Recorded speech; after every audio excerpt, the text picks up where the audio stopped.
Doctor Ibungo, I get Imonopise, Carino Tori Balilase. I know it's Anubagilo, a galoroma to the Sagam Sui and Pasi and a Calibane. I give out nothing but the kid members and Gramatinga, Titan Cre. Carino Mabasi, the Dronga Sisi, the Renatragon and Nancy, the Ramtangai, I sang on the Bahagia. Ine. Sumai tobani magi anaba se aluba anaba oile adugedi akhui myamna phagat pangamdre magi anaba se manungda mahik leire haiba tare manungda tilai khombi leire amadi manungda nakong sangbi leire aduna nakong sangbi se loktok tabadi ade ado loktok pagi damakta aikoina inegi kidney ani khak mathau tagani ado ate kanami nati inegi kidney ani mathau tagani adu yolaga agai operation se tawni ine na kidney se pibi dragadi imonu bis kan bigadaba manjadaba mande Carino has a Banacon and be amateur to like on the Manu the Pulana Lagraba.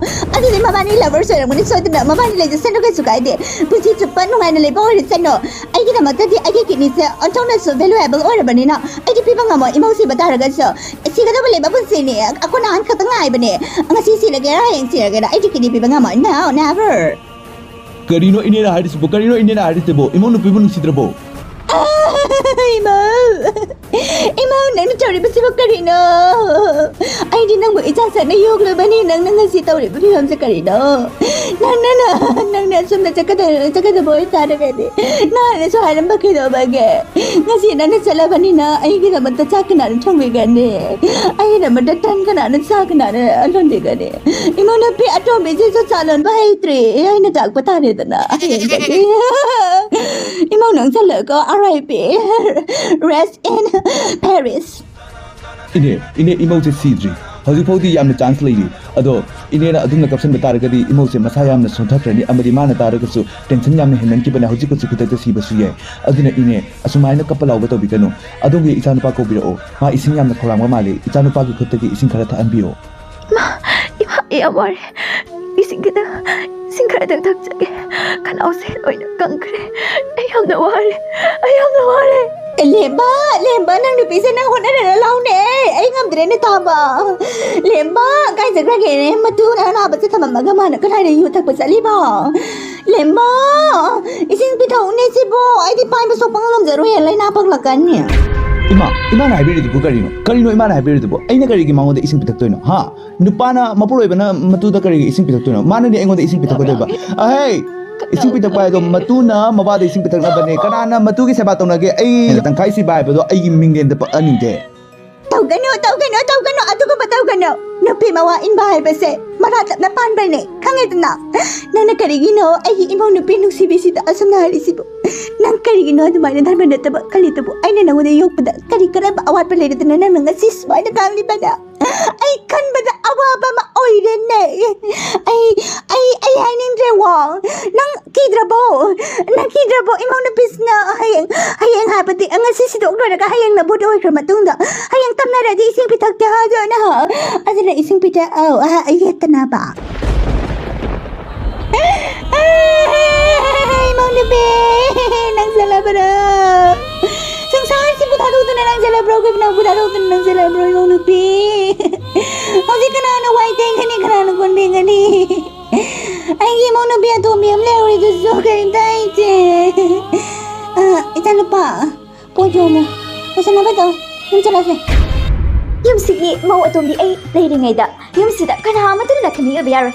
Ay nani yung sige yung buren di la kami yon na ito aduna hojik di mau an si sido na na. Sira mali sira na kapna kare to rise. Nungai dana hojik ay na sila mo planning ko na mag successful ore bani na ay ija na hojik palani yung sige mapoy na palani ay nangani ba sa sara mo na kaya ngani ko kya tadi. Hojik kapsa na ichi nang man maray ko buta do nga jadi ba si ichi na kali na tori ba si bu. Tamo, hojik ichi su secret bani na hojik yung adagi property me amse ay ko giming na isa na bataw si tamo asok ko ibahirak pa si tamo na amante hiya da ba amante heta bi da ba ay na sonda nupi ke asure hat krise asima da tamo sina kya ta si kari gino hay ba tamo lakmi oi ba da ay bu minay nupi oi na tok tore ba handa ka among nupi ta ba tigala dine ay kok sa kala kani ko tamo ay ko ni tap na tok sine itay magi mathau mangam simadi dharma karma simadi losin kisan adugadi tatou su amuka nupi atopa maga thiga dawri ana imana kana langi asi loira matuda ingna tokse loi asumda dharma karma se loi baga mangu nupi ahando luhong na ba haina imana sin langduna loi khrebane hojik hek pusalakpada angang ama poki badane ai chani pagine sarukta karin ta hore debani khange dana tamo ai chani pase atombigi machani mau atombigi machani haina ai chani pase dine karim ta bangoi minai ni ta hodoriba adagi mau ahangi machagi maming da loi ni sangene loi na pigani haiduna ne jonsi mas loi pigi drobani ai loi na khangdabani iwa apang mamaga ichanu pa apik mamaga ai mu karin no ba ai na tawdorise ai na asu wan hona zarubagi mamalse thambi ni base karigino tamo karigino haida tamo hojik machatuna tamo kari mata tawdaba yaraya ibe manangi sarai sidi ko pare ai ta chau do wang nage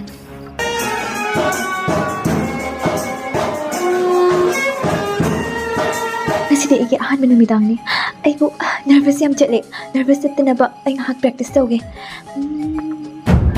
ay kimari sa tao yo mau tobi nang susi badare nang su ay na ay kibatare ay do pungkang na pung chap na nang si badare karino tamo sulagte aduga swaise kang yam nang disibu karino kang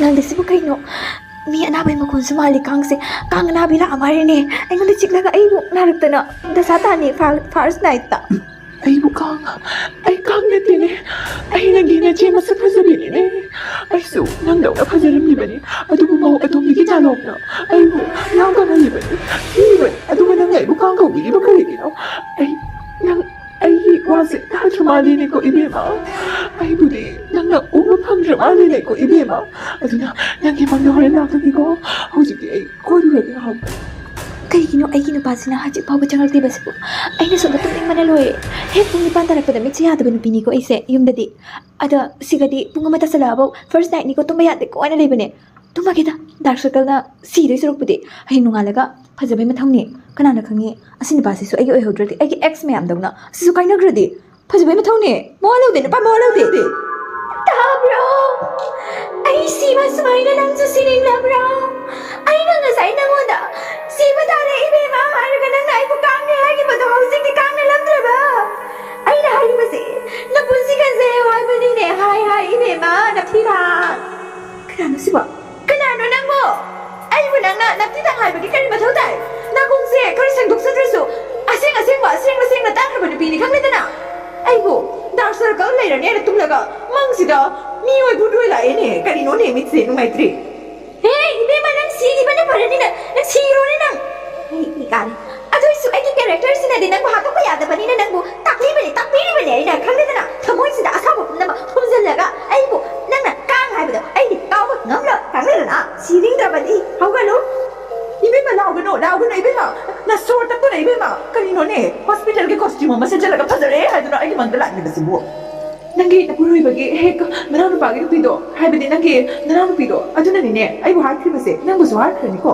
aduna hay bidi babe ay sala si ay na bangam ni babang tu kayo ni ay taze ay gi ipuroy bagi nabi ahan na si kibase yam na mysterious o yan na pugna makna hay na kibale masak adu kasaba na pido na adu kangchan do na si kibado adu su matam ikoy ko hewta na anaba su kari matam phabagam kide hay na maram asidi makoy na kay namdi tawag mali ay muna su makoy na hat ka da bagi maram mali ay su phajabini na ay kuya property si jam na chawi chumne ay asidi ini mukta hay da bayar rai ay ki mau anobi nau na lakpi mau anobi mau ahan kadai chatlu na rin ako tabagin hang si kada su basi ay nata sugatro natin ne nang kalisi bu karino no yang alak patagi mangi sina makamay daw izano ima ay dong ngarang mang nuwaram da haduna walking chilo bane morning walk aduga ima da wase hagida bale mangi wado paudam gada bale luhong ba ay niya na karino singay tunduwa ba nina mangse makan mo mga ba nina paudam laki ka suhot na rin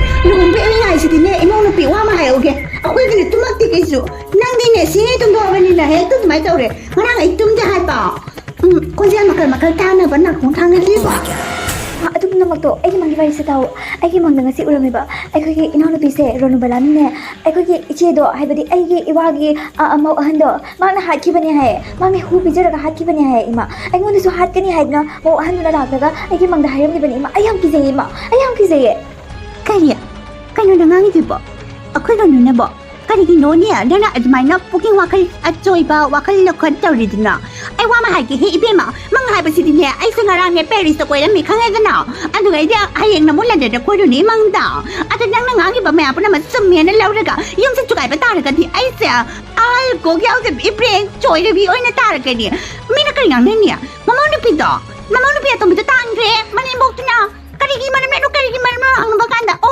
ꯑꯅꯧꯕ ꯂꯥꯛꯄ ꯃꯧꯗꯨꯅ ꯃꯪꯉꯤꯌꯦ ꯑꯗꯨꯗꯒꯤ ꯇꯥꯟꯈ꯭ꯔꯤꯃꯦ ꯉꯥꯎꯔꯕ ꯏꯕꯦꯝꯃ ꯉꯥꯎꯔꯕ ꯑꯩ ꯅꯪꯗ ꯉꯥꯎꯕ ꯅꯠꯇꯅ ꯑꯩꯉꯣꯟꯗꯁꯨ ꯉꯥꯎꯍꯟꯗ꯭ꯔꯦ ꯉꯥꯎꯔꯕ Ima, aina haribasi thajo. Maudo sakta puja do sune. Jugut jada ba male. Makto mi phaba mande. Aina haise thajo. Phare thajo trabade. Phare. Aina thopa tawrani hajo. Dr. Derek, aina nangona haikiba poto puraklabo. Dr. Derek, aina nangona hopro habado puraklabo.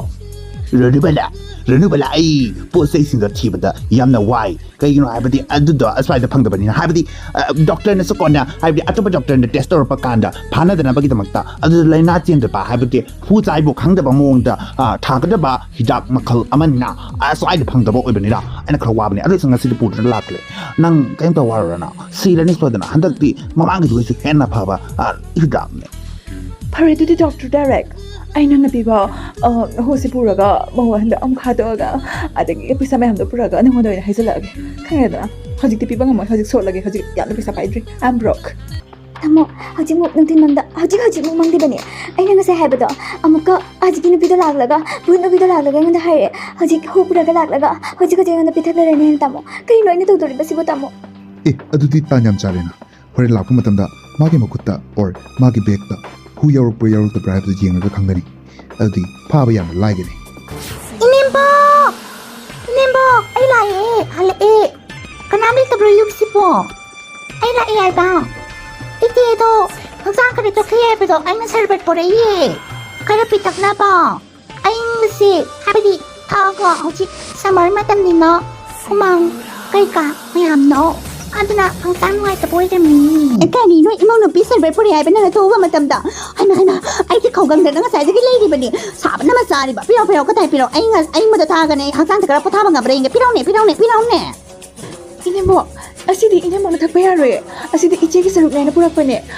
Ichegi saruk ne inemo thakpayaroi. Kanino na nangangit ba? Ha? Nanimo na hai ba ya thang sa ilok hangit na? Kanino na nangangit ba? Yun sida nang ginawa do hai ba di ay isa ni ba atong ba tabang sa tawdi. Ando ka noy na ching sara ba suputok na saban na taba. Ay isa no pa ahan ki paisa na saba. At ay leki traba ipure ba di nang nakuha ki pension do na sari ba nga tani. Ando ka pamsang sara ka na nagpisan ni ba pitamin ba nangi be phan no ma do toro ka no ingo da khala na. Nakabjay do ka tani piao. Sine. Ari nam do ne. Kaya lagi ima utoke. Takano haya takani aba. Tibong nabi pila ba hujiti. Pila ba sino din hujiti. Wah.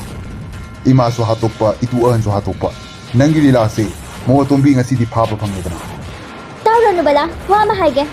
Yomse yola ma bane. Tamoga ay gana. Ahan ba digi khangla bani nangi planning se khoi tan thokpage ay ngonda hu pizera ka hat page planning hoy gane haina. Aduna ay khoi ne yomse property su kari dagi loina yola ma bane. Aduna hauji ay khoi thamo hiyom la bana tra. Sasa thenge. Train ki timing hoy. Lehoro no bala. Ima sa sizare dana ay ki ba thajada badagi. Koi sidori ni. Ni patro ni sense. Kaino ay sibo ay reality pa naman mo nakakamiss na naman na ay isa di property lights ay karina sa ipinibigay na ay imams asibiyam songs may taro doon ba ay ngamaroy Do like, share and subscribe.